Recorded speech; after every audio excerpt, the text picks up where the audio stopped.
Hey y'all, Carolina Tony here. Today the road brings me to Kimball, Kentucky. I was traveling down Highway 52 and stumbled on this little town, and I thought it was pretty interesting and fascinating. And we will explore right after this station identification.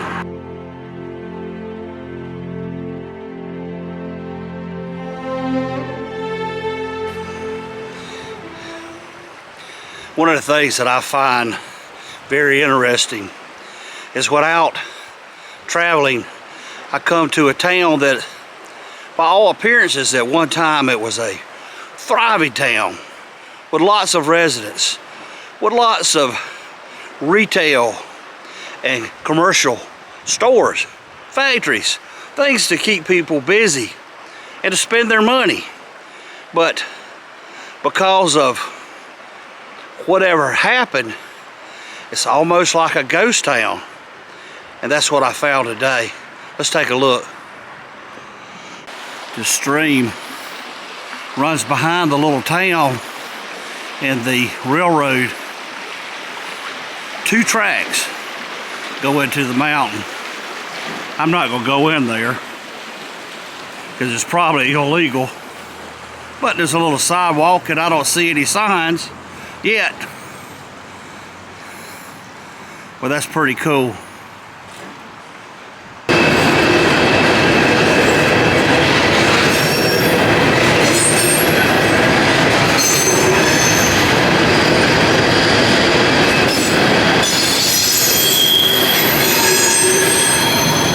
I see a funeral home that appears to be still in business, and there is a old retail store or something that's been turned into a church.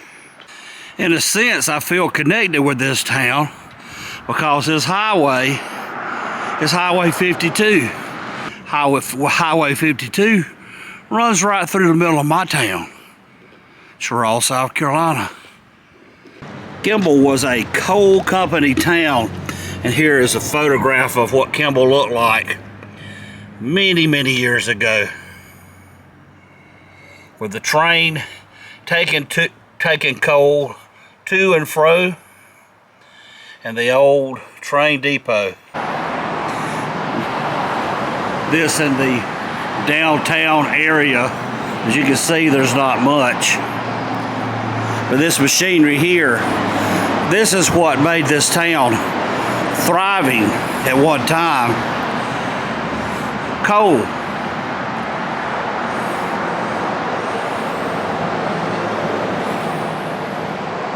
And here's an old relic here. It seems to be still intact.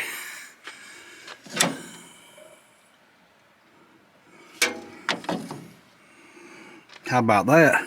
This building is a World War I memorial.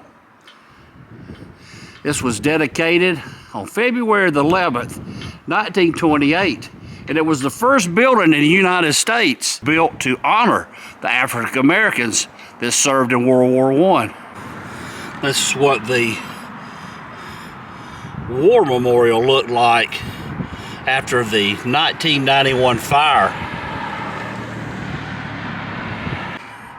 They started building it in 1927. It was dedicated February 11th, 1928. One of the things that hurt this small town is in 2001 and 2002, within 10 months of each other, 2 devastating floods impacted McDowell County and its residents. The flood caused damage to over 2,000 structures in the county and destroyed 170 homes and businesses.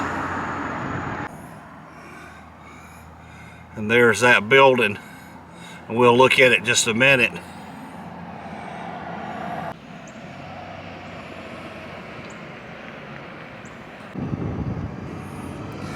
There's some of the workers that helped build the railroad. After the railroad was built, a lot of people decided to stay in town and become coal miners. It looks a lot different now.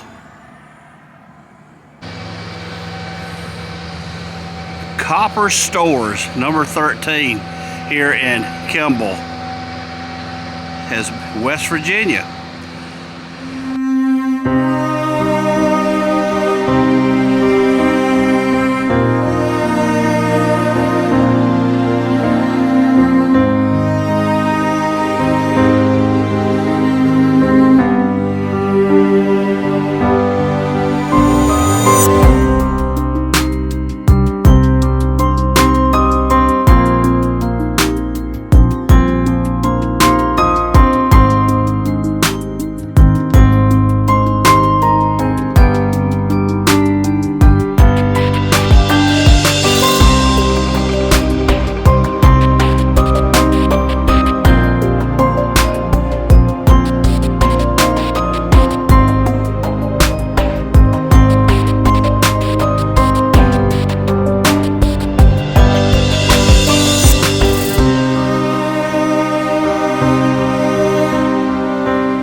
Kimball, West Virginia looks probably a lot different than it did 100 years ago. And you can tell at one time there was money here, or at least some really nice houses. People still live here. If you enjoyed this video, be sure to share it with your family and friends. But for now, y'all have a good day.